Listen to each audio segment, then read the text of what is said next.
नमो विष्णुपादाय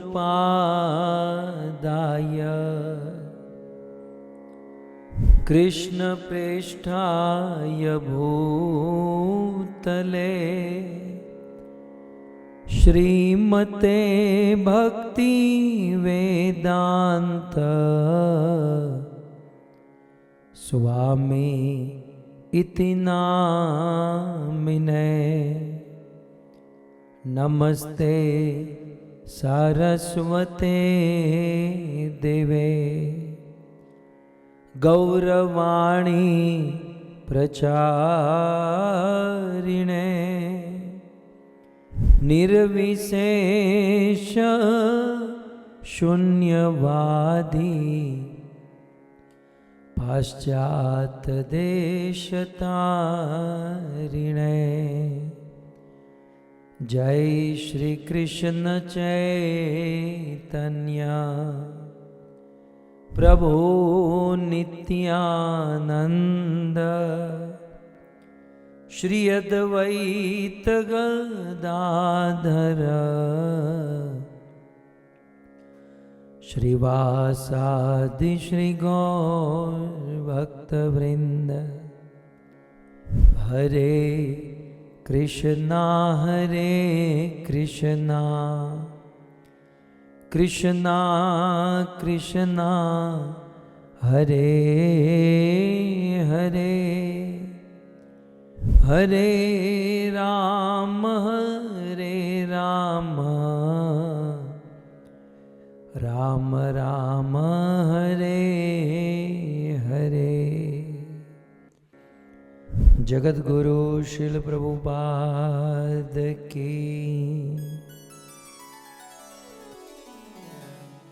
हरे कृष्णा। श्रीमद् भागवत समुद्र मंथन के 14 रत्न यह कथा हम सब श्रवण कर रहे हैं और गत सत्र में अनेकों रत्नों की कथा हम सब ने श्रवण की। जब बात रत्न की होती है तो इस दुनिया में अनेकों लोगों को रत्न की उपाधि दी जाती है। हमारे ब्रज में 10 रत्न हुए। ब्रज के 10 रत्न या फिर कहिए ब्रज भाषा के 10 रत्न। उनमें से सर्वप्रथम है सूरदास। सूरदास जी को ब्रज रत्न या ब्रज भाषा रत्न कहा जाता है। दूसरे रत्न है नंददास। तीसरे रत्न है श्री मीराबाई। चौथा रत्न, ये ब्रज के रत्न की बात कर रहा हूं। चौथा रत्न है रस खान। पांचवें रत्न है बिहारी। छठे रत्न है भक्त देव। सातवें रत्न है श्री धनानंद। आठवें रत्न भारतेंदु हरिश्चंद्र। नौवें रत्न है रत्नाकर जी, श्री जगन्नाथ रत्नाकर। और 10वें रत्न है सत्यनारायण कवि रत्न। सो हमारे ब्रज में इन 10 भक्तों को रत्न कहा गया। और कभी आपके पास समय मिले, आपने इनके नाम तो नोट कर लिए हैं। इनके बहुत सुंदर सुंदर ब्रज के पद हैं। ब्रज भाषा में इन्होंने बहुत सुंदर काम किया।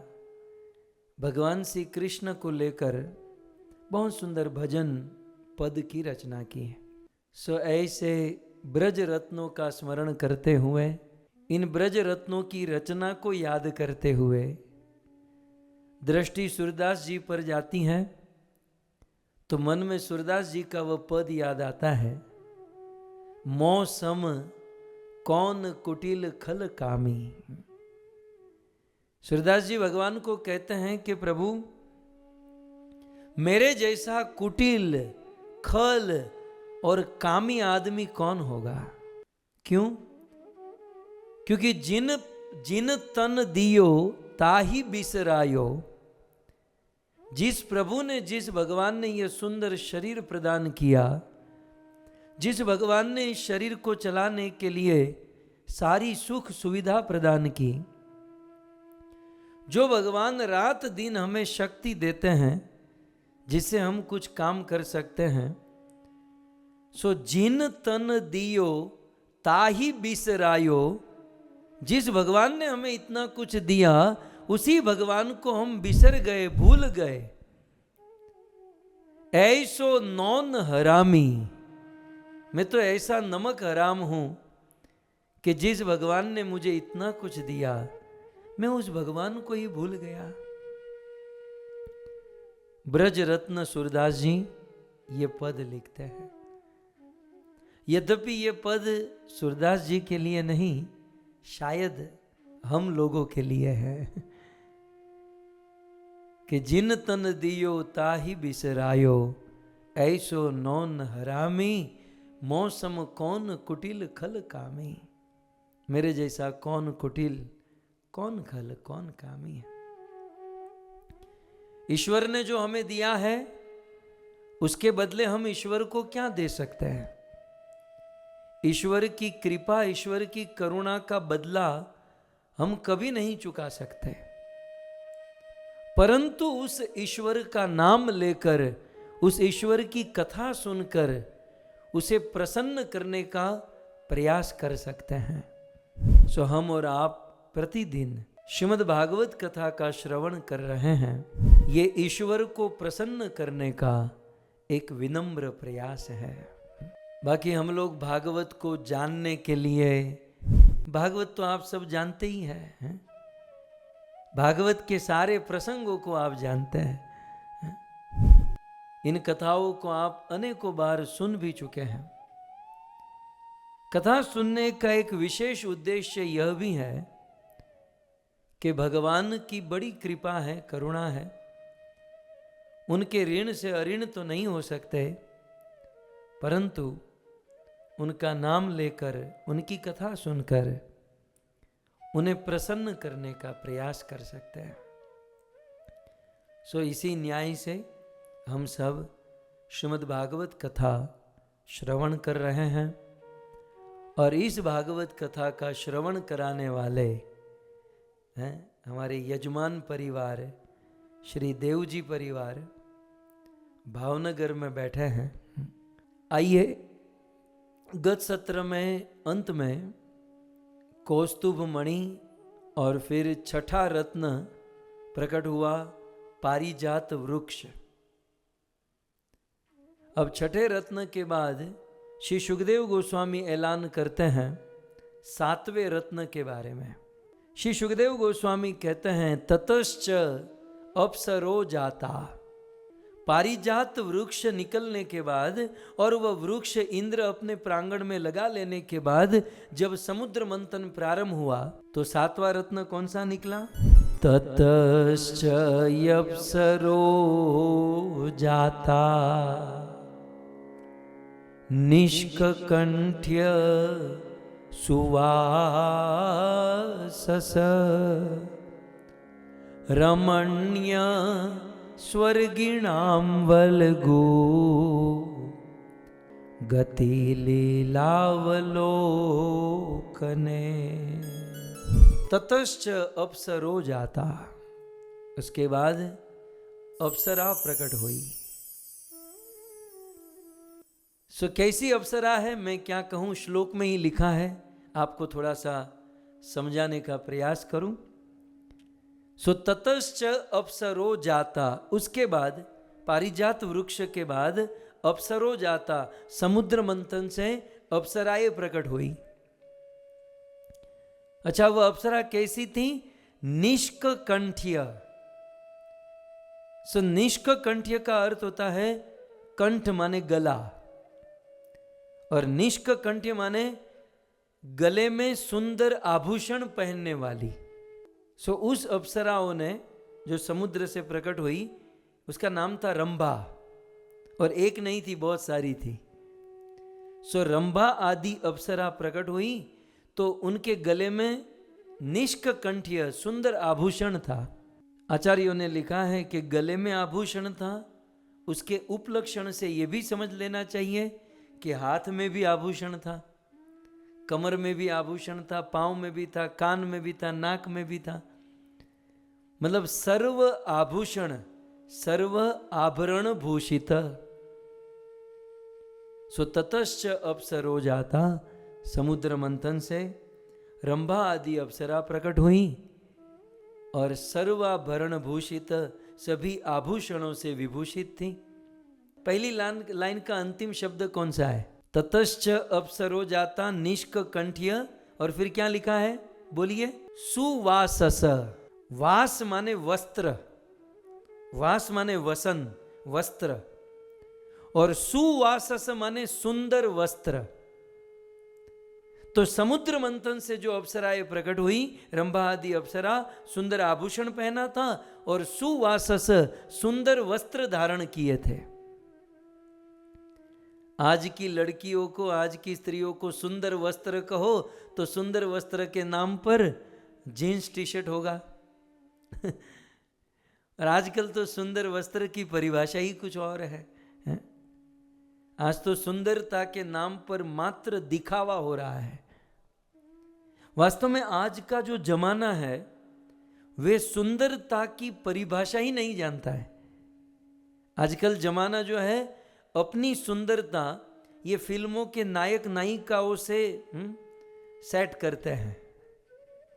श्रीमद् भागवत के अनुसार सुवासस, मैं अप्सराओं के वस्त्र के ऊपर बोल रहा हूं कि उन अप्सराओं ने कैसे वस्त्र पहने थे, तो सुवासस सुंदर वस्त्र पहने थे।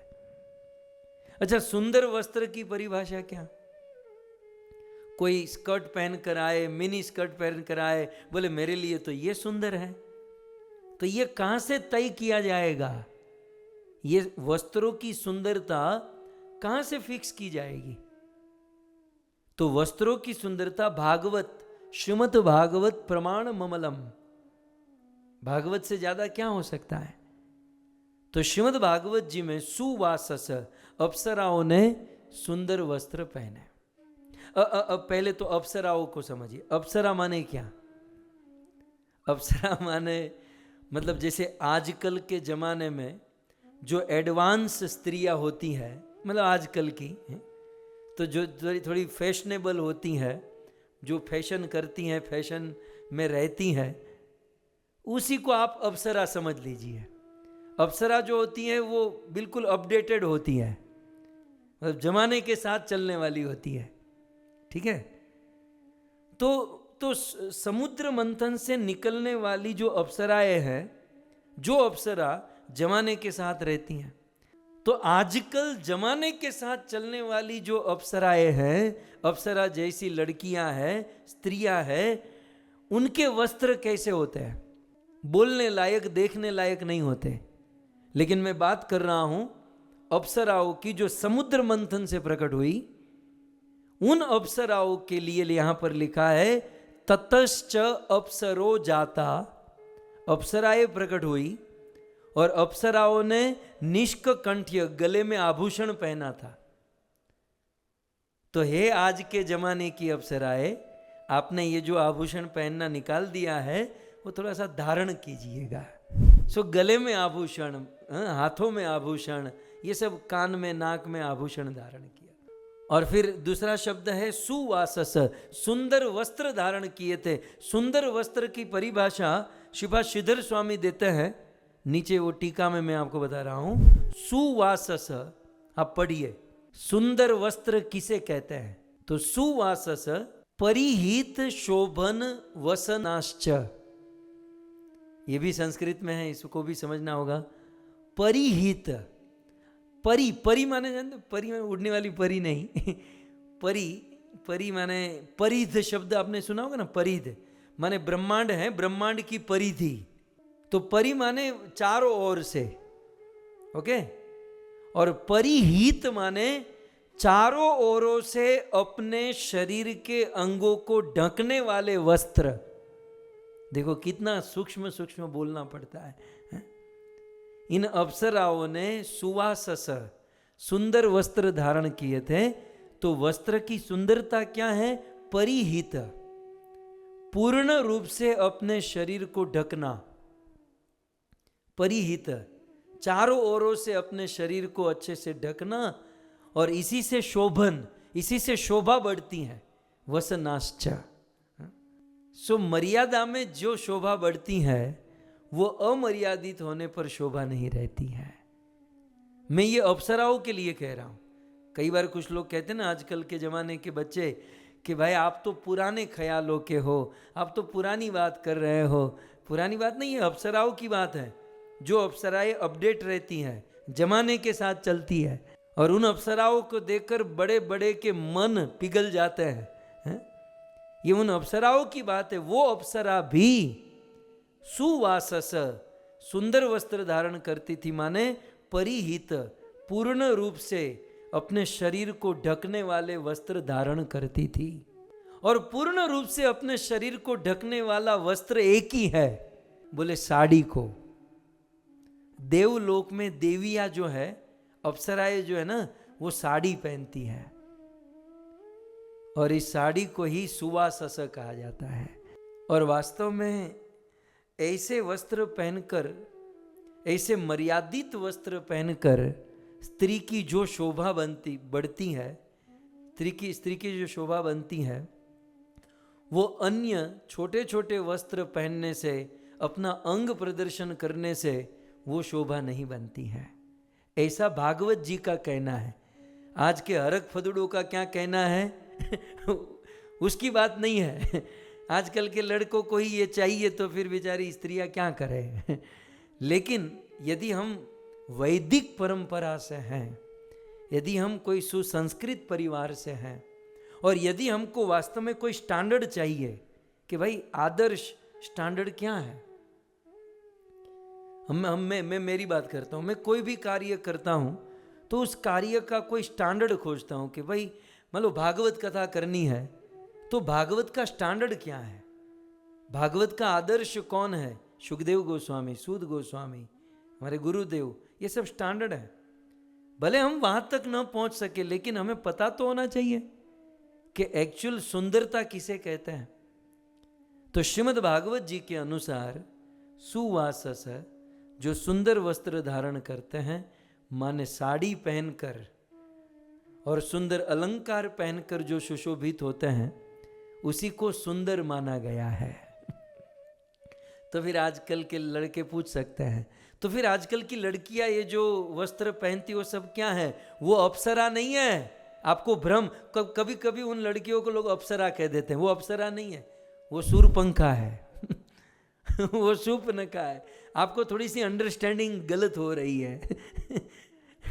आप जिसको आप अप्सरा कह रहे हो ना, वो अप्सरा नहीं है। अप्सरा तो साड़ी पहनती है, अलंकार आभूषण धारण करती हैं। अप्सरा तो ये होती है।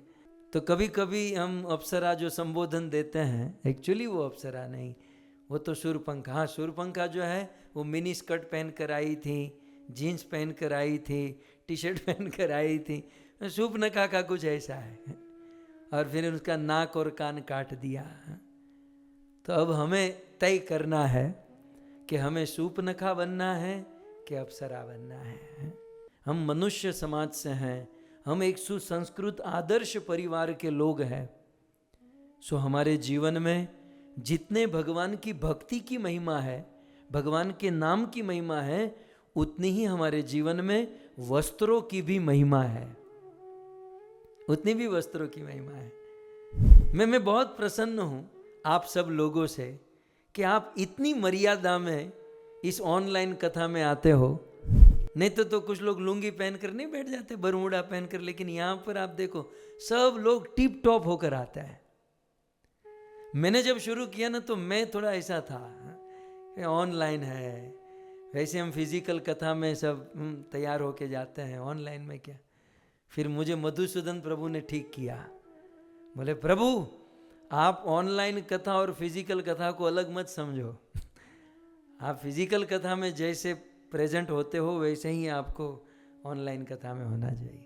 कहने का अर्थ यह है कि ये मर्यादा है, ये भागवत जी की मर्यादा है, ये भक्तों की मर्यादा है।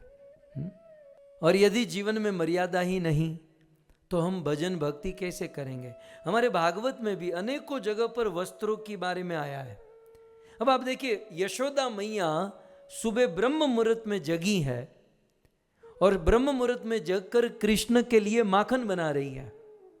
और सुखदेव गोस्वामी ये कथा મારે ગુજરાતીમાં સારું પડે, ઓલા મરવા પડ્યો છે ये परीक्षित ने संभळावे छे। और परीक्षित के जीवन में केवल 1 या 2 दिन बचे हैं। और सुखदेव गोस्वामी कहते हैं, परीक्षित जानते हो यशोदा मैया ने कौन से कपड़े पहने हैं? भाई वो मर रहा है और तुम यशोदा के कपड़े की बात कर रहे हो। अब देखिए भागवत जी में वर्णन है कि सुखदेव गोस्वामी परीक्षित को यशोदा मैया के वस्त्रों का वर्णन करते हैं 3-4 श्लोक में। अब मरने वाले आदमी कोई वस्त्र से क्या लेना देना, लेकिन सुखदेव गोस्वामी बताना चाहते हैं कि भजन भक्ति में वस्त्रों की भी बहुत महिमा है। और फिर सुखदेव गोस्वामी ने कहा ना, सौमम वास पृथु कटि तटे बिभ्रति सूत्र नब्दम, ये बहुत सारे श्लोकों में माँ यशोदा कैसे वस्त्र धारण करती हैं ये सारा वर्णन किया गया।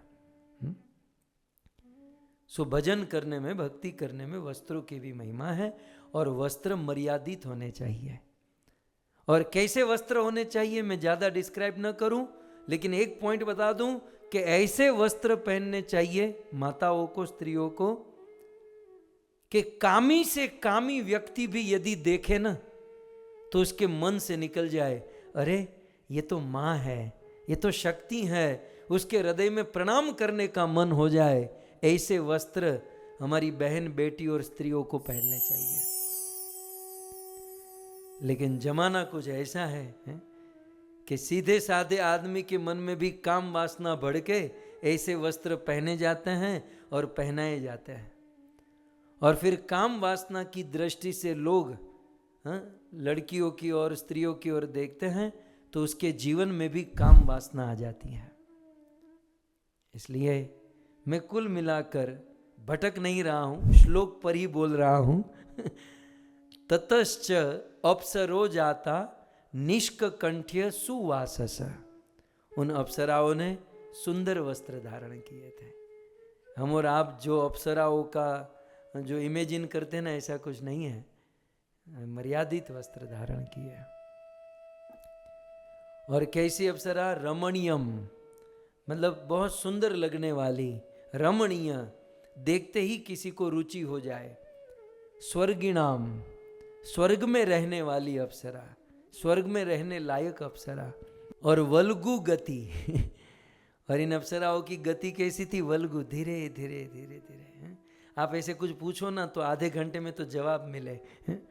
तो वल्गु मतलब धीरे धीरे, स्लो मोशन में। कुछ आजकल की अप्सराएं रास्ते से चलती है तो कितने लड़कों को, बच्चों को उड़ा कर जाती है, कितने पत्थर को उड़ा कर जाती है। मान लो एक रूम से दूसरे रूम में जाए तो आंधी और तूफान की तरह चलती है। नाम है शांति लेकिन पूर्ण अशांति फैला देती है। तो यहाँ पर लिखा है वल्गु। वल्गु माने मंद मंद गति, जिसकी गति बहुत मंद है। और लीला अवलोकन है, सुंदर कार्य करने वाली अप्सराएं प्रकट हुई। सो इस प्रकार से गत सत्र में हमने छठे रत्न के बारे में सुना, पारिजात वृक्ष, और अभी हमने सुना 7वां रत्न रंभा आदि अप्सरा। जैसे ही अप्सराएं प्रकट हुई, असुरों को थोड़ा सा आनंद आया कि चलो कुछ तो काम की चीज निकली। सारे असुरों ने अप्सराओं को पकड़ लिया, ये अप्सरा हम रखेंगे, हम रखेंगे। सो भगवान ऊपर बैठे, भगवान नीचे उतरे। भगवान कहते तुम लोगों के लिए बार बार मुझे नीचे उतरना पड़ता है। वो पर्वत से नीचे उतरे भगवान विष्णु, बोले रुको, अप्सराओं को छोड़ो, दूर हो जाओ, दूर हो जाओ। बोले ये अप्सरा देवताओं को मिलेगी। सारे असुर चिल्लाने लगे, चिटिंग चिटिंग चिटिंग चिटिंग। बोले पारिजात वृक्ष देवताओं ने रखा तो अप्सरा तो हमारे भाग में आनी चाहिए। जो छठा रत्न था पारिजात वृक्ष, वो देवताओं ने रखा तो फिर हमारा टर्न है, हमको अप्सरा मिल जाए। चिटिंग चिटिंग, आप चिटिंग कर रहे हो। भगवान ने कहा शांति रखो, सुनो। पहला रत्न निकला विष, शिव जी ले गए। दूसरा रत्न निकला कामधेनु गाय, ब्राह्मणों को दे दी। तीसरा रत्न निकला उच्च श्रवा घोड़ा, जो असुरों ने रखा। चौथा रत्न निकला ऐरावत हाथी, जो किसने रखा? हाँ। फिर पांचवा रत्न निकला कौस्तुभ मणि, तो वो मैंने रखा। छठा रत्न निकला पारिजात वृक्ष। असुरो तुम्हारा टर्न था, राइट? टर्न तुम्हारा था, पारिजात वृक्ष तुम्हारा था, तुम्हारा टर्न था, लेकिन तुमने उसे पास कर दिया। तुमको तो चाहिए ही नहीं था, तो किसी को तो रखना था, तो इंद्र को दे दिया। तो पिछली बार तुम्हारा टर्न था, तो अब की बार किसका टर्न होगा? देवताओं का। सो ये देवताओं का टर्न है, चलो अप्सरा देवताओं को दे दो, दे दो, दे दो। सारे असुर डिस्कशन करने लगे, छोड़ना यार, एक बार अमृत निकल जाए, हम लोग पीकर देवताओं को पीट कर अप्सराओं को लूट लेंगे, किडनैप कर लेंगे, छोड़ो, जाने दो। तो रंभा आदि अप्सरा देवराज इंद्र को दे दी। इंद्र तुरंत अपनी मर्सिडीज निकाले, सबको बिठाए, स्वर्ग में छोड़कर वापस आ गए। मारे तो स्वर्ग में पहुंचाड़वी ने गमे एम करीने, तो मैंने पहुंचा दिया, क्योंकि ये सब कोमल है ना, बेचारी ये सब कोमल अप्सराएं हैं, ज़्यादा कष्ट नहीं। तो स्वर्ग में बिठा दिया, देवराज इंद्र वापस आ गए। आइए, ये दो लीला हम सब ने भागवत से सुनी। अब इस पर शिक्षा, सिद्धांत क्या है? इसका सिद्धांत ये है कि पांचवा रत्न निकला था पारिजात वृक्ष। जब हम हमारी प्रतिभा को पचा लेते हैं, तो हमारे मस्तक पर मुकुट आ जाता है। और फिर पारिजात वृक्ष माने कल्प वृक्ष। जब आप अच्छे अच्छे संकल्प सोचेंगे, बस आपको केवल अच्छा विचार करना है, आपके जीवन में ऐसा समय आ जाएगा कि आप जो भी अच्छा संकल्प करोगे, उस संकल्प को पूर्ण करने के सारे साधन आपके सामने उपस्थित हो जाएंगे। ये पारिजात वृक्ष जो है वो कल्प वृक्ष है। ओके, कल्प वृक्ष की दो महिमा है। एक तो आप जो संकल्प करो वो प्रकट हो जाता है। तो जब आप उद्यम करते हो, आप विष को पचा लेते हो, कामधेनु गाय उसे भी पचा लेते हो, और फिर आगे पीछे होने वाले सारी चीज को आपने पचा लिया और आप कंटिन्यू रहे, तब आपके जीवन में कल्प वृक्ष प्राप्त होता है। और ये कल्प वृक्ष सारे संकल्प, सारे साधनों को उपस्थित कर देता है। दूसरा, कल्प वृक्ष की दूसरी महिमा है, उससे सुगंध आती है। तो आपके जीवन में ये छठी अवस्था ऐसी होगी जिसमें आपकी कर्म की सुगंध सभी जगह पर फैलेगी। सो पारिजात वृक्ष माने कल्प वृक्ष। इस कल्प वृक्ष के द्वारा हम इच्छा करें, उस इच्छा को पूर्ण करने के लिए सारे साधन उपस्थित हो जाते हैं और कर्म की खुशबू आती है। और फिर सातवां रत्न है रंभा आदि अप्सरा, राइट? ये अप्सरा जो है ना, ये वासना का प्रतीक है। जब हमारे जीवन में सारे साधन उपस्थित हो जाते हैं, सब कुछ अनुकूल होने लगता है, तब हमारे जीवन में ये सातवां दौर जो है वो परीक्षा का दौर है। हमारे जीवन में परीक्षा होती है, और वो परीक्षा है वासना। हमारे मन में दबी हुई वासना प्रकट होती है, तो कहीं हम उसमें फेल न हो जाए। रावण के जीवन में हम लोग देखते हैं, रावण को अपने जीवन में पुरुषार्थ करके बहुत कुछ मिला, लेकिन रावण को इतना कुछ मिलने के बाद भी दूसरों का ले लेने की भावना रावण के अंदर थी। चढ़ाई करता, लोगों के पास जाता और दूसरों को लेने की भावना रावण में थी। सो रंभा आदि अप्सरा जो है, ये एक परीक्षा की घड़ी है, ये वासना की घड़ी है। आंतरिक यात्रा का यदि वर्णन करूं, तो ये जो पारिजात वृक्ष है वो आंतरिक यात्रा के लिए त्याग है, तपस्या है। जैसे वृक्ष जो होता है वो अपने फल को खाने की इच्छा कभी नहीं करता, जैसे वृक्ष अपने फल को खाने की इच्छा कभी नहीं करता, ठीक उसी प्रकार हमें हमारे जीवन में हमारी इच्छाओं का त्याग कर देना चाहिए। सबसे बड़ी इच्छा कौन सी है? हमको मान सम्मान मिले, श्री चैतन्य महाप्रभु वृक्ष का ही दृष्टांत देते हुए कहते हैं, अमानिन मानदेन कीर्तनीय सदारी तरोर इव सहिष्णुना। सो इच्छाओं का त्याग हमें करना चाहिए। यह करने के बाद आंतरिक यात्रा में रंभा आदि अप्सरा जो वासना के समान है, जो मन में दबी हुई वासना, ये कामना जो है ना, कभी कभी हमको लगता है कि हम कामनाओं से मुक्त हो गए। एक्चुअली मुक्त नहीं हुए, वो कामना सुप्त हो चुकी है, वो शांत अवस्था में चली गई है। कोई अनुकूल समय, अनुकूल वातावरण आने पर वो फिर से भड़कती है। सो ये अप्सरा हमारे जीवन में, हमारे कार्य में एक परीक्षा की घड़ी होती है, और इस परीक्षा की घड़ी में हमें भगवत नाम का, भगवान की कथा का सहारा लेकर इन सारे दोष और दुर्गुण से मुक्त होना है। इस काम वासना से मुक्त होने के लिए सबसे बड़ा साधन है सत्संग। कितना भी मन में खराबी हो, यदि आप सत्संग में बैठ जाते हो तो सब ठीक हो जाता है। इसलिए अन्य कोई साधन काम नहीं करेगा, हमें सत्संग करना चाहिए। सो कुल मिलाकर समुद्र से 7 रत्न प्रकट हुए, और 7 रत्न की कथा और उस रत्न से आंतरिक शिक्षा और बाहरी शिक्षा हम सब ने श्रवण की। अब समुद्र से एक जबरदस्त रत्न निकलेगा, जिस रत्न के लिए भगवान ने ये समुद्र मंथन करवाया, और वह रत्न है लक्ष्मी जी। सो आज लक्ष्मी जी प्रकट होगी, स्वयंवर होगा लक्ष्मी जी के द्वारा, और स्वयंवर के बाद लक्ष्मी नारायण का विवाह होगा। तो आइए हम इस कथा की ओर आगे बढ़े। इसके पहले 2-5 मिनट भाव से, प्रेम से हम संकीर्तन करें। राधे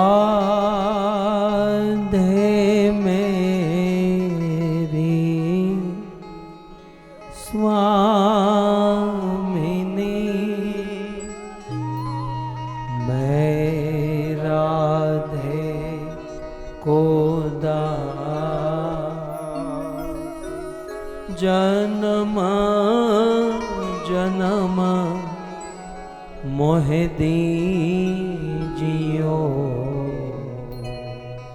श्री वृंदावन।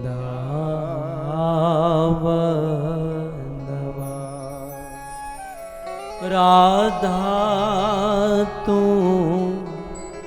बड़भागिनी, कौन तपस्या की, तीनों लोक के नाथ है, सो तेरो सो तेरो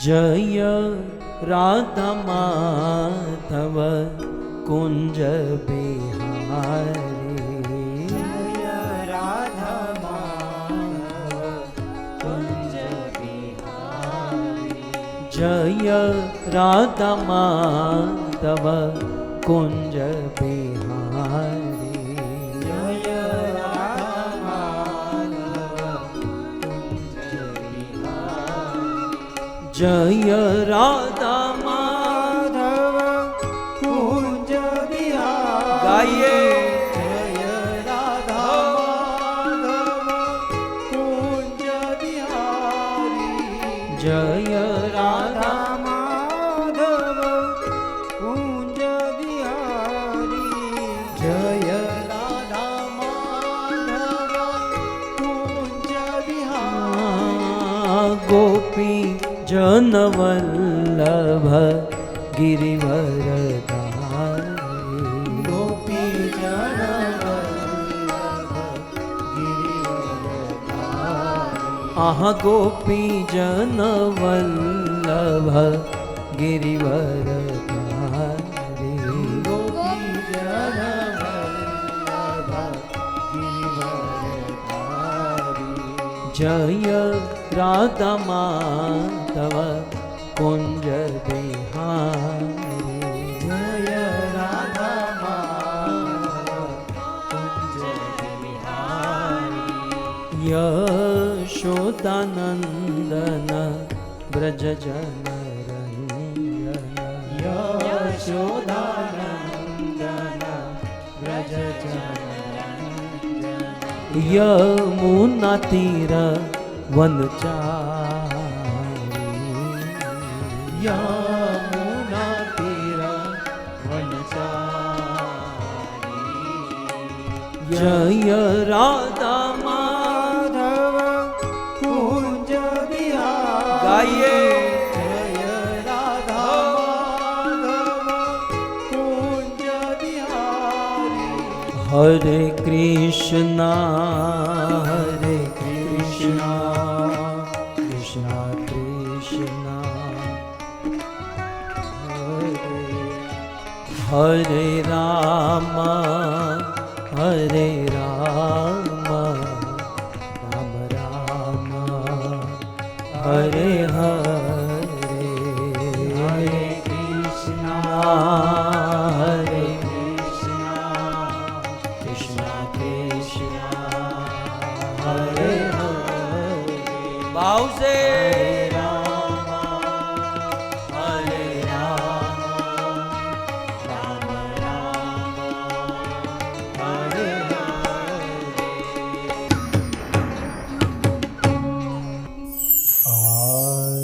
आराध्यो भगवान ब्रजेश तनय तद्धाम वृंदावन रम्या काचिदुपासना ब्रजबधो वर्गेणया कल्पिता श्रीमद्भागवतं प्रमाणममलम्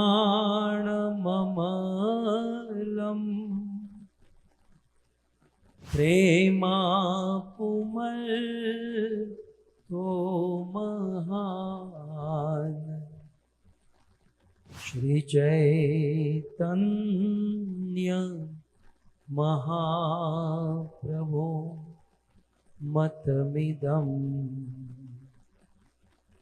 तत्रादरो नः पर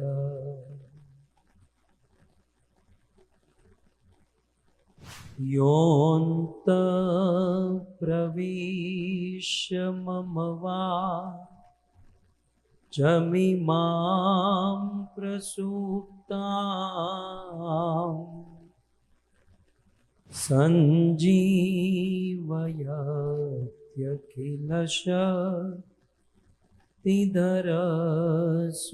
सञ्जीवयत्यखिलशक्तिधरस्वधाम्ना यन्याश्च हस्तचरण श्रवणत्वगादीन्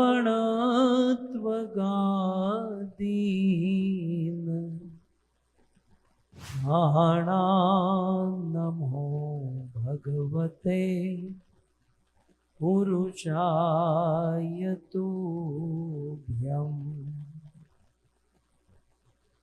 करारविन्दे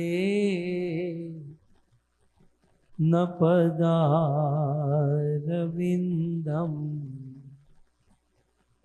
मुखारविन्दे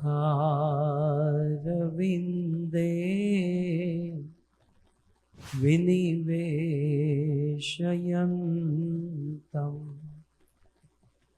वटस्य पत्रस्य पुटे शयानम् बालं मुकुन्दं मनसा स्मरामि। श्री कृष्ण गोविंद हरे मुरारे, हे नाथ नारायण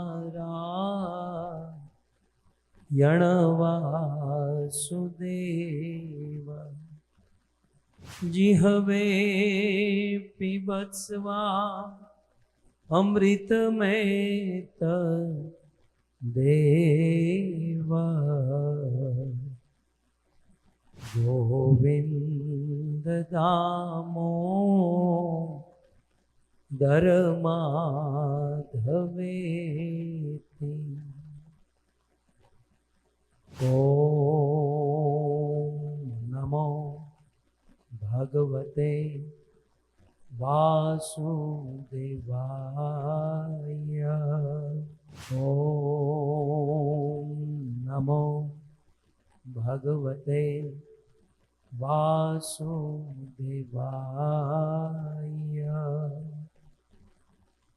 ओम नमो भगवते वासुदेवाय।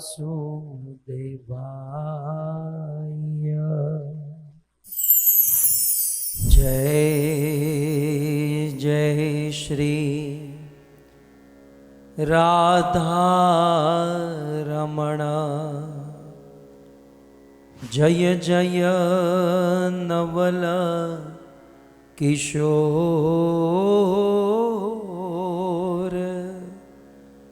जय गोपी चित चोर प्रभु। जय जय माखन चोर। जय जय माखन चोर। श्री कृष्णचंद्र भगवान की, जगत गुरु श्रील प्रभुपाद की।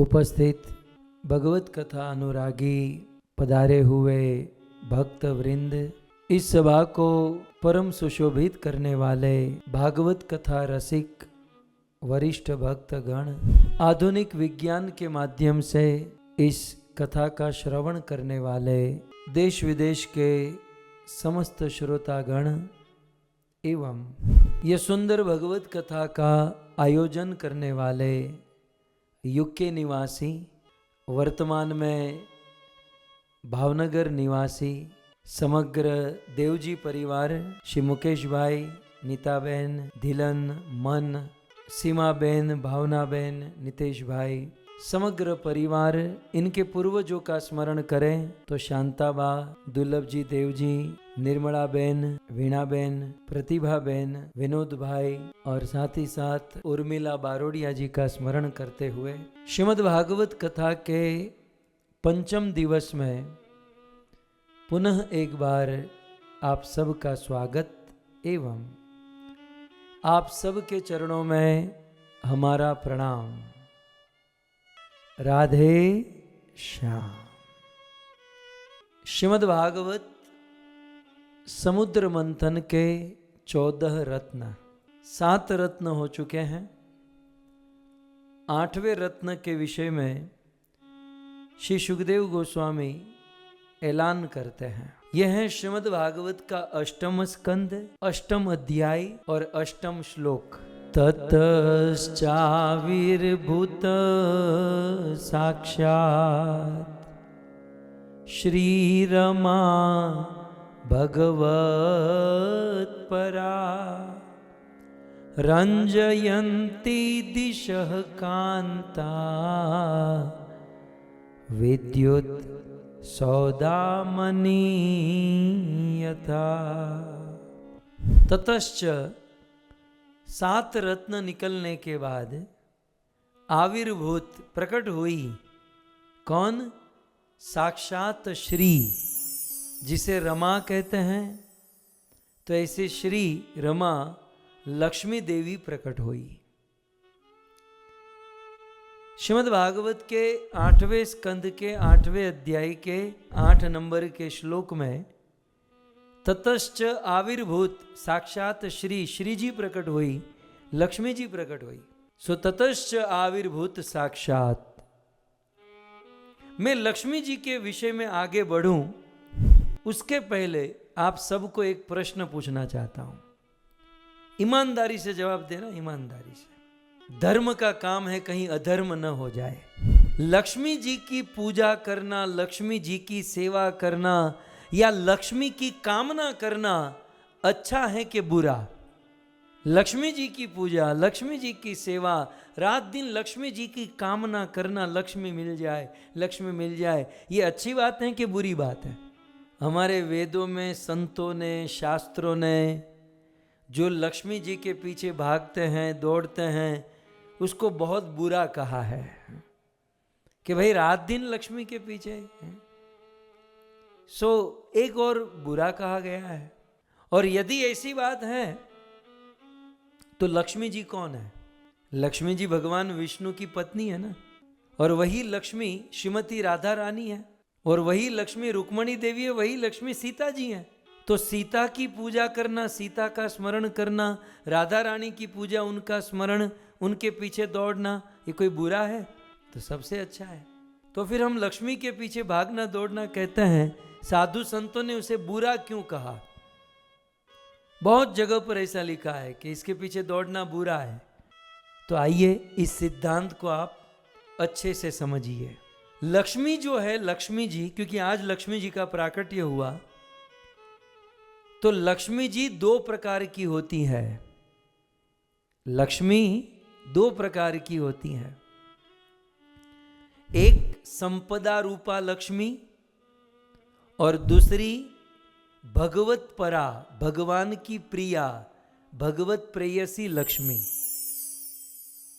एक संपदा रूपा लक्ष्मी और दूसरी है भगवत प्रेमी, भगवत प्रेयसी लक्ष्मी।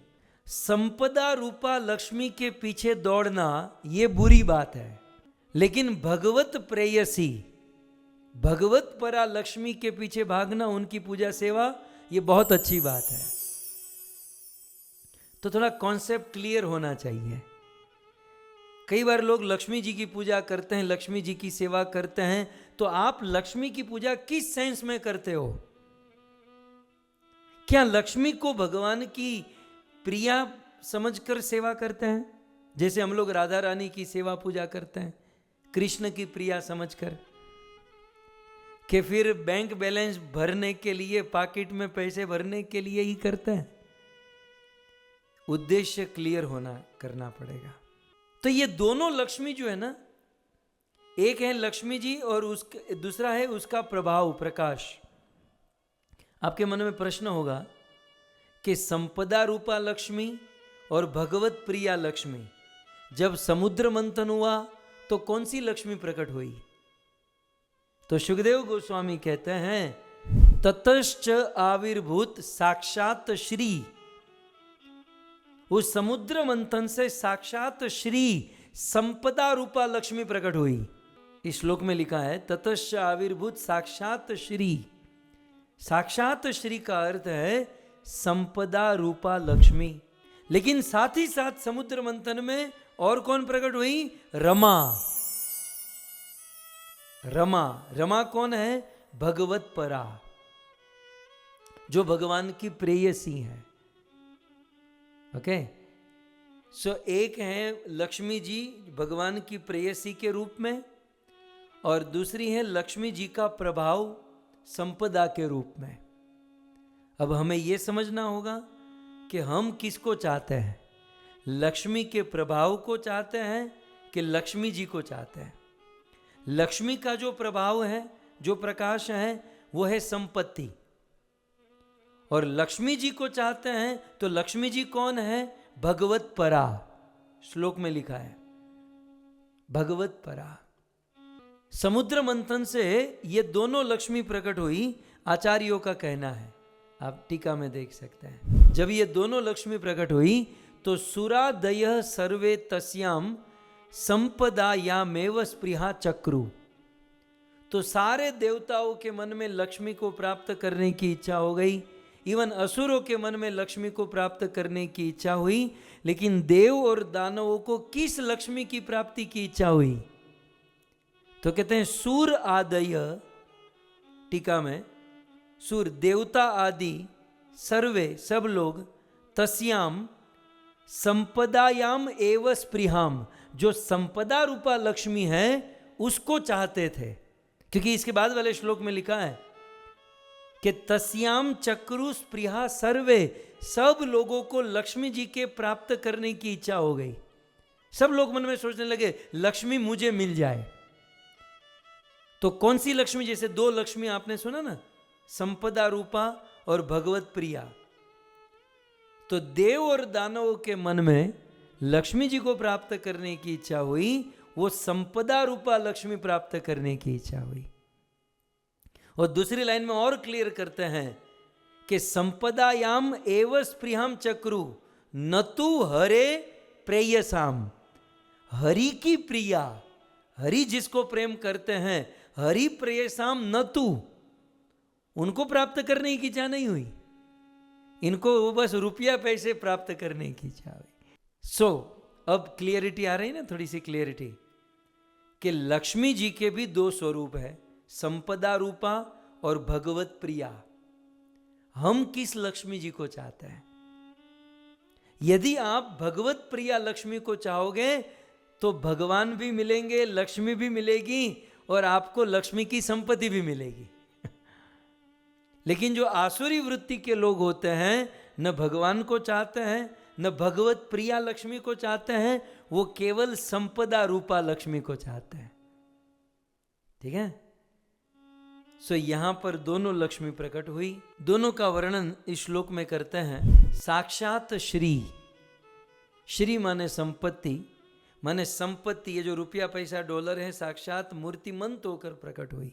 और फिर दूसरा आगे कहते हैं रमा।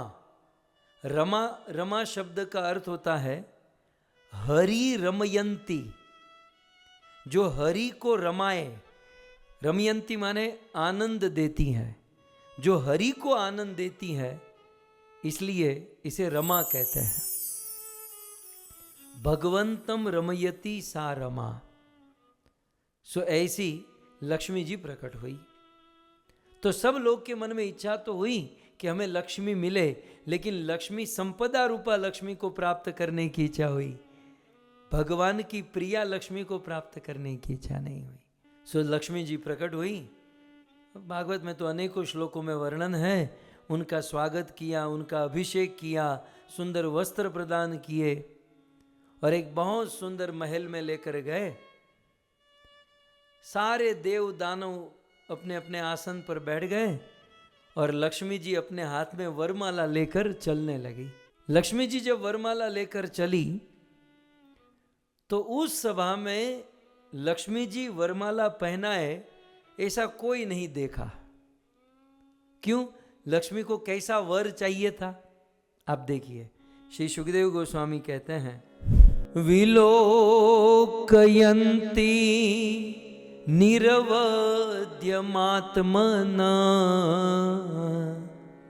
पदम ध्रुवम चा व्यभिचारि सद्गुणम गंधर्वसिद्धा सुरयक्षचारण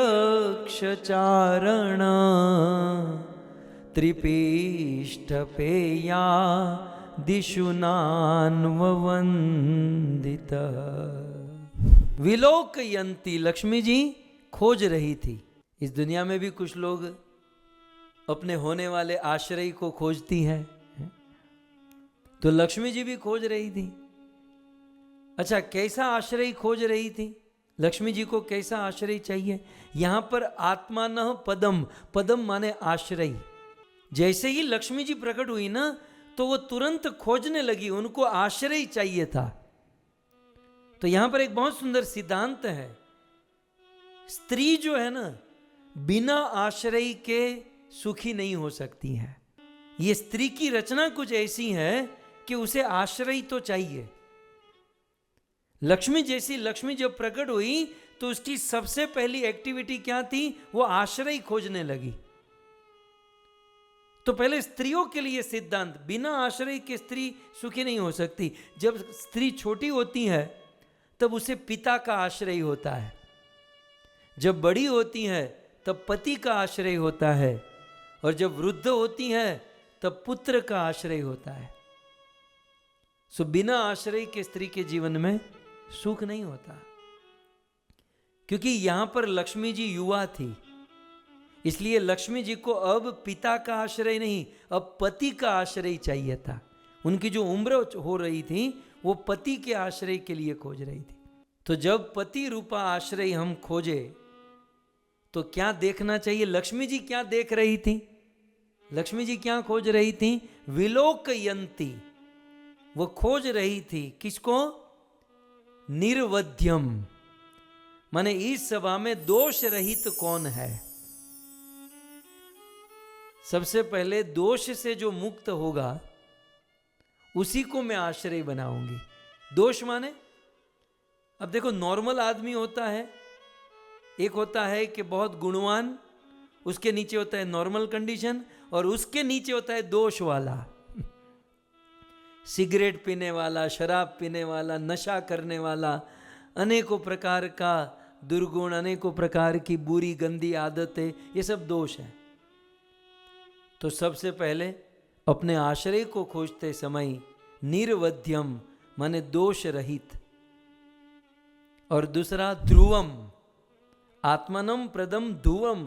ध्रुवम माने ऐसा आश्रय खोज रही थी जो कभी मरे नहीं, नित्य हो। और तीसरा अव्यभिचारी सद्गुणम, जिनके अंदर इतने सद्गुण हो और वह सद्गुण कभी खत्म न हो। आजकल क्या होता है, जब शादी का समय आता है तब सब लोग गुणवान बन जाते हैं कुछ दिनों के लिए, और फिर सारे गुण। तो यहां पर कहते हैं अव्यभिचारी सद्गुणम, ऐसे इतने सद्गुण जो नित्य युक्त हो। सुखदेव गोस्वामी कहते हैं कि लक्ष्मी जी निर्वध्यम, ध्रुवम और सद्गुणम, ये तीन प्रकार के लोगों को खोजने लगी। दोष रहित मिल जाए, नित्य मिल जाए, सद्गुण मिल जाए।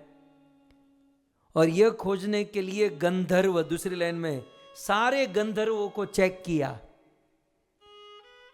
गंधर्व, सिद्ध, सारे सिद्धों को चेक किया। सुर, सारे देवताओं के पास गई। चारण, सारे चारणों के पास गई। त्रिपिष्ट ये यादिशु, सारे देवता, तीनों लोक में जितने भी लोग थे सब के पास गई। लेकिन रिजल्ट क्या मिला? अंतिम शब्द न अन्वविंदत। लेकिन वो जैसा पति खोज रही थी न अन्वविंदत, वैसा पति उनको मिला ही नहीं। लक्ष्मी जी ने खोजा, वो 3 पॉइंट को लेकर खोज रही थी कि मुझे दोष रहित पति मिले, नित्य जीने वाला, कभी मरे नहीं ऐसा पति मिले, और सद्गुणों से, नित्य सद्गुणों से युक्त पति मिले। और इसके लिए सारे समाज में जाकर देखा, हाथ में वरमाला लेकर, लेकिन कोई लक्ष्मी जी को नहीं मिला। तब मानो सुखदेव गोस्वामी लक्ष्मी जी को पूछते हैं कि माता जी आपको यहां कोई नहीं मिला? बोले मेरे योग्य, मेरी बराबरी कर सके ऐसा कोई नहीं मिला। बोले कोई तो होगा, क्या कमी है सब में? मानो सुखदेव गोस्वामी पूछे कि इतने सारे लोग में से आपके योग्य कोई नहीं मिला, क्या कमी है, क्या प्रॉब्लम, क्या है, क्या घट रहा है? तब लक्ष्मी जी 3 श्लोक बोलती है। लक्ष्मी जी 3 श्लोक, ये बड़ा गंभीर प्रसंग है भक्तों। जैसे आज लक्ष्मी जी अपने जीवन में चुनाव कर रही है, अपने आश्रय को चुन रही है, वैसे हम सब के जीवन में कभी ना कभी ऐसा मोड़ आएगा कि हमें भी चुनना पड़ेगा। हमें भी हमारे जीवन का आश्रय खोजना होगा कि हम किसको आश्रय हो, हम किसको आश्रित हो। और उस आश्रय को खोजने के लिए हमें क्या देखना चाहिए, और लक्ष्मी जी दिखा रही है। मैं तो केवल इतना ही कहना चाहूँगा, आज पूरी दुनिया लक्ष्मी को चुनती है, लेकिन आज लक्ष्मी किसको चुनती है? लक्ष्मी जी चुनाव कर रही है किसका? पूरी दुनिया लक्ष्मी को चाहती है, लेकिन लक्ष्मी किसको चाहती है? लक्ष्मी किसको, मतलब वो कहां जाना पसंद करती है? तो इस सभा में जब कोई नहीं मिला, सुखदेव गोस्वामी ने पूछा कि भाई आपके लायक कोई नहीं, क्या घट रहा है, क्या प्रॉब्लम है? तब लक्ष्मी जी के मुख से 3 श्लोक निकले हैं। भागवत के ये बड़े प्रसिद्ध श्लोक हैं। नूनम तपोय स्यनमन्यु निर्जयो ज्ञानम क्वचित चन संगवर्जितम क्वचिन महान्तस्य न काम निर्जय क्वचिन महान्तस्य न काम निर्जय स ईश्वरः किं परतो व्यपाश्रय स ईश्वरो किं परतो व्यपाश्रय। लक्ष्मी जी कहती है नूनम तपो यस्य न मन्यु निर्जयो। एक एक चरण को हम समझेंगे। बोले इस सभा में, इस संसार में मैं देख रही हूं नूनम तपो यस्य, कुछ कुछ लोग बहुत बड़े बड़े तपस्वी हैं और उनकी तपस्या को देखकर मैं मोहित हो रही हूं और मैं सिलेक्ट करने जाती हूं कि इस तपस्वी को मैं सिलेक्ट कर लूं, मेरा आश्रय बना लूं।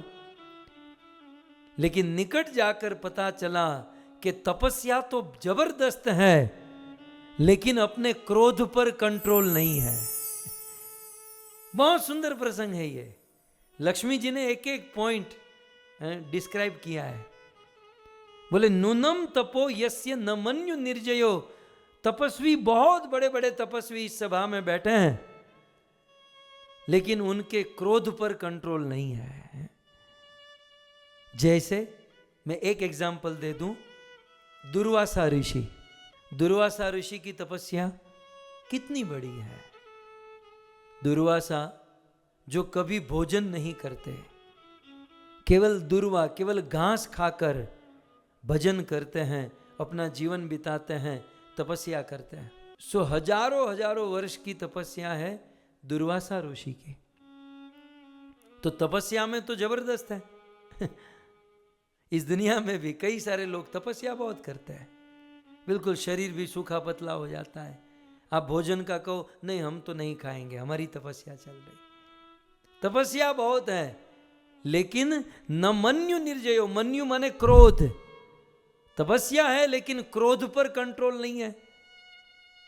और क्रोधी आदमी को कौन अपना आश्रय बनाएगा? और ये तो पति बनाना चाहती है, क्रोधी को कौन पति बनाएगा? जो बात बात में क्रोध करता हो, ऐसा पति कौन चाहेगा? सो लक्ष्मी जी ने इन सब को फैल कर दिया। तपस्या है तो क्या हो गया, क्रोध पर भी तो कंट्रोल होना चाहिए। हम लोगों के लिए भी बहुत सुंदर शिक्षा है कि हम यदि बहुत बड़ी बड़ी तपस्या करें, लेकिन क्रोध पर कंट्रोल नहीं करते ना, तो न लक्ष्मी प्रसन्न होती है, न भगवान प्रसन्न होते हैं। और शास्त्र का सिद्धांत है कि जब हम तपस्या करते हो, तपस्या करते समय यदि हम क्रोध करते हैं, तो हमारी सारी तपस्या फेल हो जाती है। इसलिए यज्ञ करते समय, तपस्या करते समय, भक्ति करते समय हमें क्रोध नहीं करना चाहिए। सो दुर्वासा ऋषि को निकाल दिया। अब आगे कहते हैं ज्ञानम क्वचित तच्च न संग वर्जितम। लक्ष्मी जी आगे कहती हैं कि इस सभा में मैं देख रही हूं कि बड़े बड़े ज्ञानी हैं और उन ज्ञानियों के ज्ञान को देखकर मैं मोहित हो रही हूं कि मैं उनको अपना आश्रय बना लूं। लेकिन जब उनके जीवन को जाग कर देखती हूं तो ज्ञान है, लेकिन न संग वर्जितम, लेकिन आसक्ति से मुक्त नहीं है। अब जो बंदा आसक्ति में फंसा है, आसक्ति से मुक्त नहीं है, कितना भी बड़ा ज्ञानी हो, क्या काम का। लक्ष्मी जी किसकी ओर इशारा कर रही है पता है? बता दूं? दो लोगों के ऊपर इशारा है। ये हैं देवताओं के गुरु बृहस्पति और असुरों के गुरु शुक्राचार्य। ये दोनों का ज्ञान कितना, आप विचार करो। शुक्राचार्य के विषय में तो स्वयं भगवान ने कह दिया, ज्ञानी नाम उषणाम कवि, कवि नाम उषणाम कवि। मैं कवियों में शुक्राचार्य हूं। शुक्राचार्य इतने ज्ञानी कि मरे हुए आदमी को जीवित कर सकते हैं। बताइए, इससे बड़ा ज्ञानी आपने दुनिया में कहीं देखा? मृत संजीवनी विद्या जानने वाला, मरे हुए को जीवित करने वाला ज्ञानी शुक्राचार्य। लेकिन उसके अंदर कमी क्या है? वो आसक्ति में फंसे हुए हैं। वो आसक्त है। किस में आसक्त है? इतने बड़े ज्ञानी होकर भी असुरों के गुरु बनकर बैठे हैं। क्यों? क्योंकि अच्छी दान दक्षिणा डोनेशन मिल जाए। धन और पद में आसक्त है। बलि महाराज भगवान को अपना पूरा दान दे रहे थे, शुक्राचार्य उनको मना कर रहे थे, क्योंकि बलि के धन में उसकी आसक्ति थी। और सबसे बड़ी आसक्ति दिखाई देती है श्रीमद् भागवत के उस प्रसंग में, वृषपर्वा राजा की बेटी शर्मिष्ठा और ये शुक्राचार्य की बेटी देवयानी, और दोनों सखी थी। और फिर देवयानी का विवाह ययाति राजा से हुआ। और फिर एक दिन देवयानी ने अपने पिता से अपने पति की कंप्लेंट कर दी, तो अपनी बेटी में इतने आसक्त कि अपने दामाद को बूढ़ा होने का श्राप दे दिया। ये सब आसक्ति है। सो लक्ष्मी जी कहती हैं, शुक्राचार्य जैसे बड़े बड़े ज्ञानी यहां बैठे हैं, लेकिन आसक्ति से मुक्त नहीं है। बृहस्पति जो देवताओं के गुरु है, वो भी कितने बड़े ज्ञानी, जो देवताओं को ज्ञान देते हैं। लेकिन वो भी एक बार इंद्र अपने आसन पर खड़ा नहीं हुआ तो बृहस्पति को बुरा लग गया। तो बृहस्पति को थोड़ी बहुत आसक्ति तो है ना, अपना मान सम्मान हो।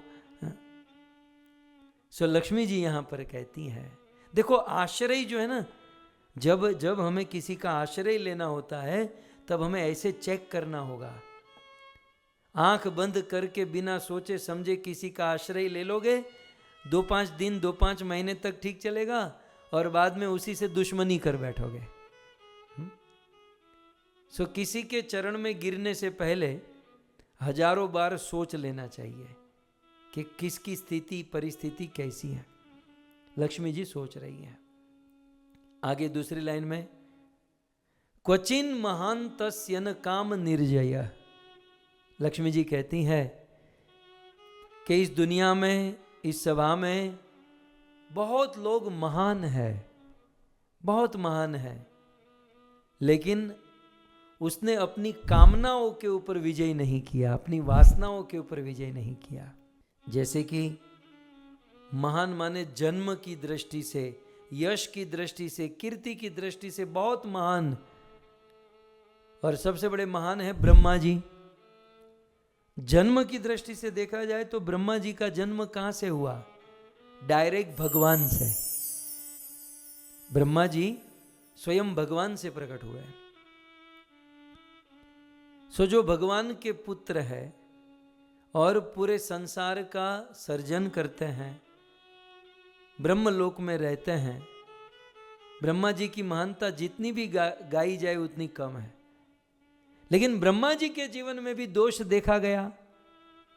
वे अपनी ही बेटी के पीछे आसक्त हो गए, काम भावना को प्रकट किए और उनके पीछे दौड़े।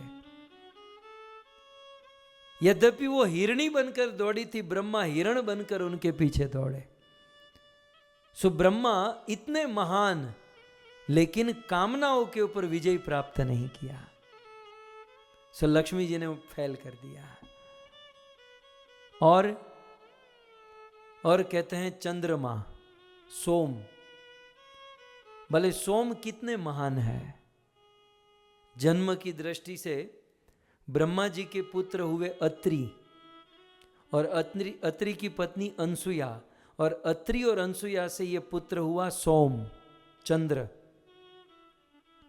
और सोम इतना गुणवान, इतना महान था कि उसे वनस्पतियों का राजा बनाया गया, राजा बन गया। लेकिन एक दिन सोम का दिमाग ऐसा घुमा कि अपने गुरु की पत्नी का अपहरण किया और उसे संतान उत्पन्न कर दिया।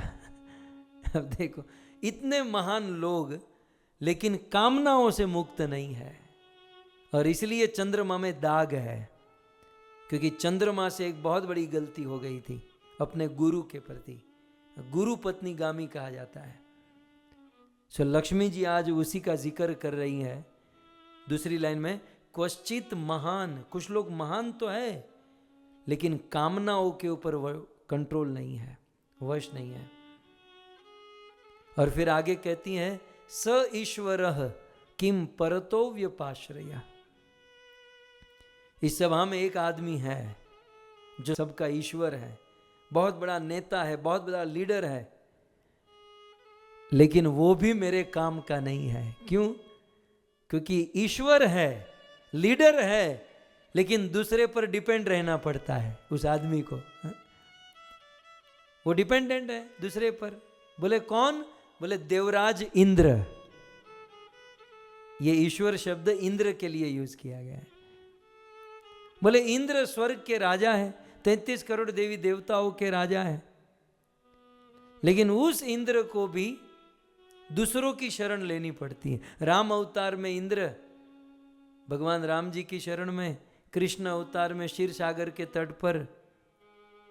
अभी अभी ये जो समुद्र मंथन प्रसंग की शुरुआत तो वहीं से होती है ना, कि देवराज इंद्र ने दुर्वासा का अपराध किया, दुर्वासा ऋषि ने श्राप दिया और इंद्र ब्रह्मा की शरण में गए और ब्रह्मा उनको लेकर भगवान विष्णु की शरण में गए। तो यद्यपि इंद्र ईश्वर है, बहुत बड़े लीडर है, लेकिन दूसरों पर डिपेंड रहना पड़ता है। तो इतना बड़ा लीडर होकर भी जब दूसरों पर डिपेंड रहना पड़े तो वो मेरे लायक नहीं है। आप विचार कर, ये लक्ष्मी जी का वचन है। ये भागवत के 3 महत्वपूर्ण श्लोक, ये सबको बाय हार्ट होने चाहिए। ये परम आश्रय किसको बनाए? तो ये लक्ष्मी जी का स्टेटमेंट है। नूनम तपो यस्य न मन्यु निर्जयो। कुछ लोग बहुत बड़े बड़े तपस्वी हैं लेकिन क्रोध पर कंट्रोल नहीं है। ज्ञानम क्वचित तच्च न संग वर्जितम। कुछ लोग बहुत बड़े बड़े ज्ञानी हैं लेकिन आसक्ति से मुक्त नहीं है। क्वचिन महान तस्य न काम निर्जय। कुछ लोग महान है लेकिन कामना वासना से मुक्त नहीं है। और स ईश्वर किम परतो व्यपाश्रय। कुछ लोग बड़े बड़े लीडर हैं लेकिन दूसरों पर डिपेंड रहना पड़ता है। सो लक्ष्मी जी कहती है मेरे लायक यहां कोई नहीं है। सुखदेव जी पूछते हैं कोई तो होगा? बोले हाँ कुछ लोग हैं लेकिन नहीं काम के हैं। क्या बताऊं? आगे लक्ष्मी जी का दूसरा श्लोक। धर्म क्वचित तत्र न भूत सौहृदम त्याग क्वचित तत्र न मुक्ति कारणम वीर्यम न पुंसो त्यज वेग निष्कृतम नहीं द्वितीयो गुण संग वर्जित। धर्म क्वचित तत्र न भूत सौहृद। हाँ, इस सभा में एक बंदा है, कुछ लोग हैं जो धर्म के ऊपर अड़ग है, जो धर्म का पालन करने में बड़े प्रवर है। मतलब धर्म माने कर्तव्य, रिस्पॉन्सिबिलिटी। तो क्वचित कुछ लोग ऐसे हैं जो धर्म का पालन करने में बहुत परफेक्ट है, लेकिन उनमें क्या दोष है? वो धर्म का पालन तो करते हैं लेकिन जीवों के ऊपर दया नहीं है उन लोगों की। बोले किसके बारे में कह रही हो? बोले बहुत सारे हैं ऐसे, एक तो बता दो। बोले ये परशुराम। परशुराम धर्म क्वचित, परशुराम का धर्म तोड़ दे ऐसा। जमदग्नि ऋषि ने कहा कि बेटा ये फरसू उठा और तेरी मां का गला काट दे, खच करके उड़ा दिया। ये तेरे सातों भाइयों का गला काट दे, खाच खाच खाच। अपने फरसों से 7 का गला काट दिया। मतलब पिता की आज्ञा का पालन करने में नंबर 1 है परशुराम। परशुराम पितु आज्ञा राखी, परशुराम के विषय में आया, अपने पिता के वचन का पालन करने में वे सोचते नहीं थे, जैसी आज्ञा मिली तुरंत। लेकिन पिता के वचन का पालन, धर्म का पालन, कर्तव्य का पालन करने में तो परफेक्ट है, लेकिन दया कहां चली गई? कोई मां को मार देता है, कोई भाइयों का गला काट देता है। इसलिए यहां पर लक्ष्मी जी कहते हैं धर्म क्वचित। कुछ लोगों में धर्म है, लेकिन तत्र न भूत सौहृदम, जीवों के प्रति सौहार्द नहीं है, जीवों के प्रति दया नहीं है। मैं आपको एक एग्जांपल दे रहा हूं, ऐसे हजारों है, वो आपको खोजना है। आप जिसको आश्रय मानते हो उसको बिठाकर चेक करना है कि वो परफेक्ट आश्रय कौन है। सो ये तो परशुराम की बात है। आगे कहती हैं त्यागः क्वचित तत्र न मुक्ति कारणम। इस सभा में त्याग का अर्थ होता है दान। बोले इस सभा में बड़े बड़े दानी बैठे हैं, इस दुनिया में बहुत सारे दानी हैं, और इस दानियों को देखकर लगता है कि मैं उसका आश्रय ले लूं। लेकिन जब सोचती हूं तो समझ में आता है कि केवल दान मुक्ति का कारण तो नहीं बनता ना। केवल दान से मुक्ति तो नहीं मिलती, और दान भी तो परफेक्ट देना होगा। दान में यदि गड़बड़ हो गई तो आदमी गया काम से। लक्ष्मी जी इशारा कहां पर है आपका? लक्ष्मी जी के तो बहुत सारे इशारे हैं, लेकिन एक इशारा है महाराज नृग। नृग नाम के एक राजा थे और रोज ब्राह्मणों को दान करते थे। एक दिन क्या हुआ कि इसने ब्राह्मणों को गाय दान में दी, बहुत सारी गाय। अब गाय की तो प्रैक्टिस होती है ना, जहां से आई वहां चली जाना। तो महाराज नृग के गौशाला से गाय उस ब्राह्मण के वहां पहुंचाया गया। एक गाय वहां से निकलकर नृग की गौशाला में आ गई। दूसरे दिन दूसरा ब्राह्मण आया, नृग ने कहा 1000 गाय उसको दान में दे दो। तो जो पहले ब्राह्मण को गाय दान में दी थी वो आ चुकी थी, वो वही गाय रिपीट दूसरे ब्राह्मण को दान में दे दी। मतलब एक गाय 2 ब्राह्मण को दान हो गई। भारत में ऐसे बिल्डर होते हैं जो बिल्डिंग बनाते हैं, एक फ्लैट 2-2 को बेच देते हैं, 3-3 को दे देते हैं। तो यहां पर भी कुछ ऐसा हुआ। ये तो महाराज नृग को कुछ पता ही नहीं था। वो तो बोले कि भाई 1000 गाय ब्राह्मण को दान में दे, तो 1000 गाय चली गई। अब उनमें से एक गाय रात को वापस आ गई, तो जानते नहीं थे। और दूसरे दिन 1000 गाय दान में दी, तो वो ब्राह्मण लेकर चला गया। अब वो पहला वाला ब्राह्मण गिनता है तो 999 गाय होती है। बोले एक गाय कहाँ चली गई? खोजा तो दूसरे ब्राह्मण के वहां थी। उसको कहा मेरी गाय वापस दे। बोले ये तेरी नहीं है, तो मुझे राजा ने दी है। बोले नहीं, राजा ने मुझको दी है। बोले नहीं, राजा ने मुझे दी है, राजा ने मुझे दी। ब्राह्मण के बीच में झगड़ा, और दोनों आए राजा के पास। बोले राजन ये मेरी गाय है। वो दूसरा ब्राह्मण कहता ये मेरी गाय, आपने मुझको दी, आपने मुझको। राजा ने कहा झगड़ा मत करो यार, दोनों में से एक जन ये गाय को रख लो, उसके बदले कोई दूसरी गाय ले लो, 10 गाय ले लो, अरे 100 गाय ले लो। लेकिन ब्राह्मण का भी ईगो हर्ट हो रहा था। अभी तो ये अहंकार पर बात आ गई, बस मुझे यही गाय चाहिए, मुझे यही गाय चाहिए। अब देखो काम कितना अच्छा, गौदान, सेवा। लेकिन जानते हो इतिहास साक्षी है कि महाराज नृग को इस किए हुए दान के कारण जो झगड़ा हुआ ब्राह्मणों के बीच में, उस झगड़े के कारण मरने के बाद गिरगिट बनना पड़ा। मरने के बाद उसे 84 लाख की एक योनि में जाना पड़ा। तब लक्ष्मी जी कहती हैं कि ये दान मुक्ति तो नहीं करा सकता है ना, दान सुकृति बना सकता है, बाकी त्याग क्वचित तत्र न मुक्ति कारणम, त्याग से मुक्ति तो नहीं हो सकती। सो इस प्रकार से लक्ष्मी जी सबको रिजेक्ट कर रही है। बोले और कोई तो होगा? बोले हाँ, कुछ लोग बहुत शक्तिशाली है, शक्तिशाली मतलब जबरदस्त शक्तिशाली। वीरियम न पुंसो त्यज वेग निष्कृतम। बोले कौन शक्तिशाली? एक बार क्या हुआ, रावण को तो जानते ना, जानते हो? नहीं जानते। रावण चलत दशानन डोलती अवनी, पूरे धरती को डोलाने वाला रावण, पूरे जगत को रुलाने वाला रावण, एक बार कहीं कई सारी स्त्रियों के साथ नदी में स्नान करने को गया, और स्त्रियों के साथ नदी में स्नान कर रहा था और बहुत हल्ला कर रहा था, चिल्ला रहा था।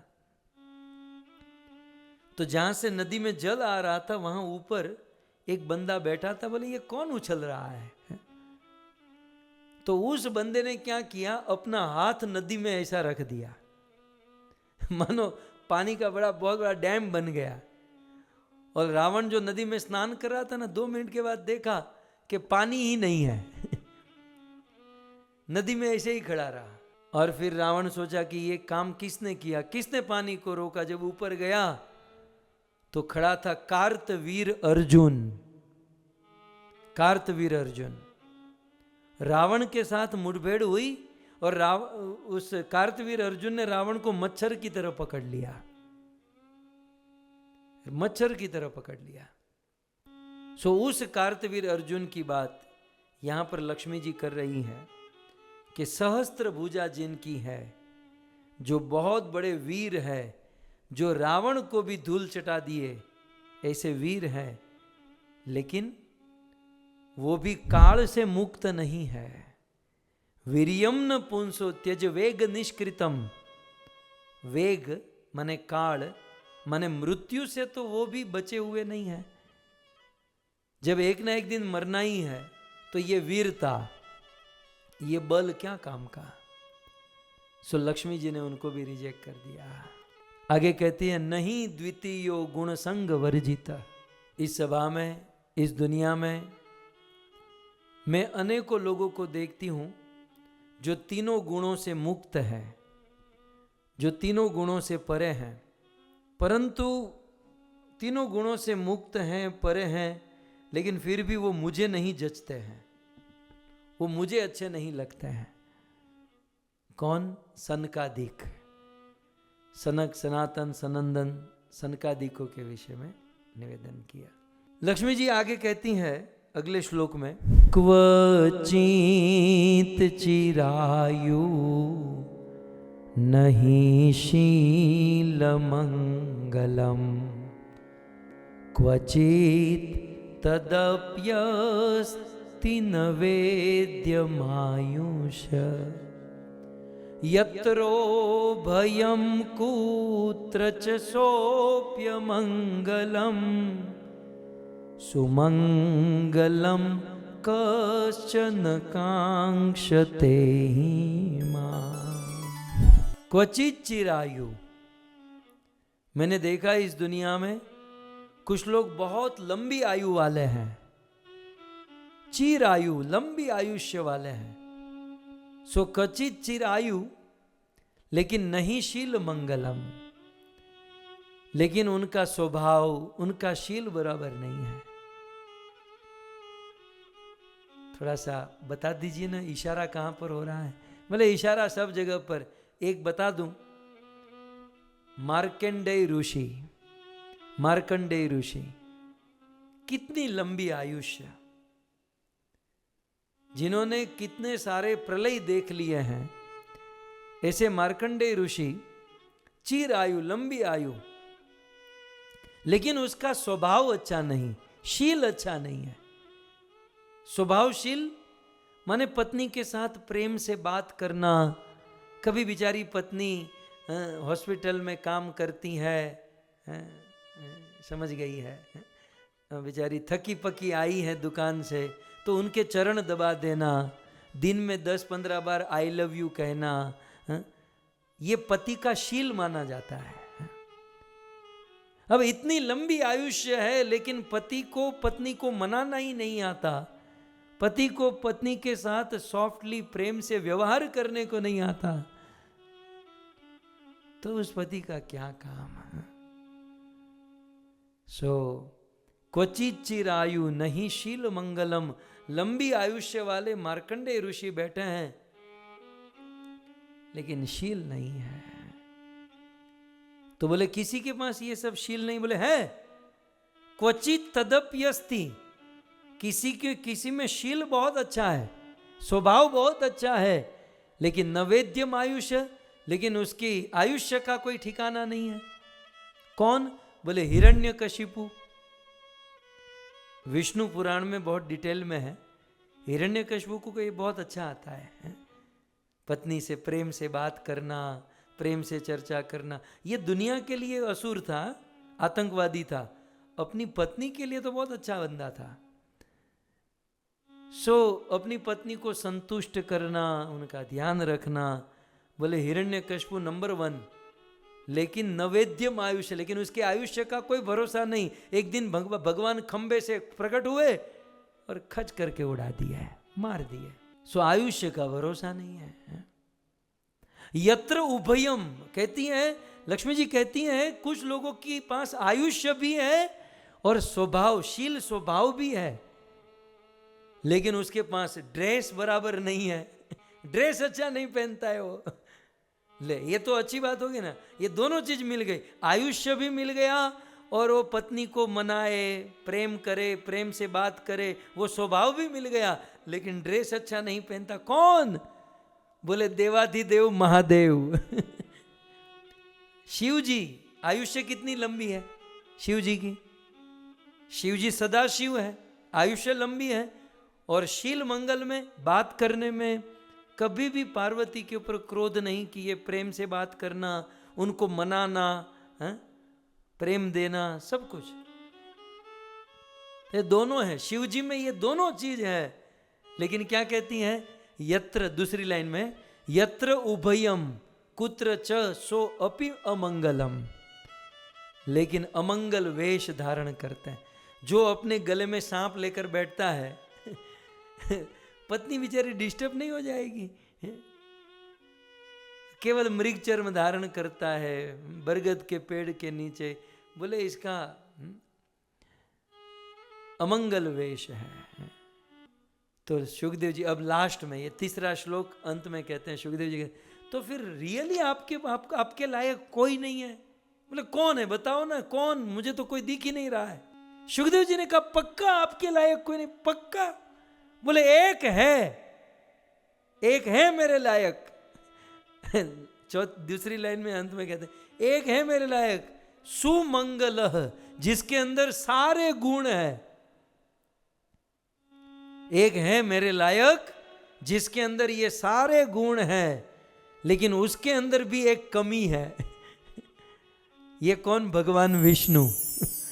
भगवान विष्णु के लिए कहती है कि एक बंदा यहां पर बैठा है जिसके अंदर ये सारे गुण हैं, लेकिन उसके अंदर भी एक कमी है। मतलब विष्णु के अंदर रूप है, गुण है, शील है, स्वभाव है, पराक्रम है, अमर है, मतलब ये जो भी गिनाया सब विष्णु में है। बोले ये सारे हैं तो कमी क्या है? बोले कमी यही है कि वो मेरे सामने देखता नहीं है। बाकी के सब मेरे सामने ताक कर बैठे हैं, कब मेरे गले में माला है, कब माला है। तो सभा में एक मेरे लायक है, लेकिन न कांक्षते ही माम, श्लोक में आप देख सकते हैं। सुमंगल कश्च, भगवान विष्णु परम सुमंगल है, लेकिन न कांक्षते ही माम, लेकिन वो मुझे भाव नहीं देते हैं। वो अपनी भाषा में वो मुझे घास नहीं डाल रहे हैं। एक बंदा है इस सभा में, लेकिन वो मुझे भाव नहीं दे रहा है। लक्ष्मी जी है, भगवान में भी दोष निकाल दिया। और बात भी तो सत्य है, भगवान क्यों देखेंगे?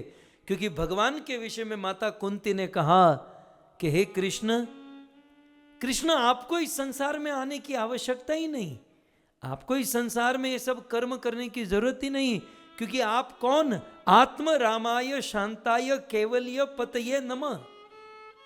आप आत्म राम हो। आत्म राम माने अपनी आत्मा में रमण करना। हम लोग आत्म राम नहीं है, हम लोग pizza Ram, pasta Ram, restaurant Ram, movie Ram हैं। हम लोग तो बहुत राम है। आईफोन राम है, हम तो ये जब बाहर से जब तक ये कुछ मिले नहीं तब तक आनंद नहीं होता, सुख नहीं मिलता। लेकिन भगवान कैसे हैं? आत्मराम, जिसको बाहर से कुछ नहीं चाहिए, वो अपने अंदर ही खुश है, अपने आप में ही सुखी है। क्योंकि भगवान विष्णु अपने आप में ही परम आनंदमय ईश्वर है, इसलिए बाहर से उसे कुछ नहीं चाहिए। तो लक्ष्मी जी यही एक्चुअली भगवान का गुण बता रही है कि एक बंदा है जिसके अंदर ये सारे गुण हैं, लेकिन नहीं कांक्षते इमाम, लेकिन वो मुझे चाहता नहीं है। लेकिन कोई बात नहीं, कोई बात नहीं, वो मुझे भाव नहीं दे रहा है, शादी के बाद ठीक कर दूंगी, बाकी गुण तो सब इसी में है। तब अंत में लक्ष्मी जी ने क्या किया? श्री सुखदेव गोस्वामी कहते हैं कि एवं विमुष्या, इस प्रकार से लक्ष्मी जी खोजते खोजते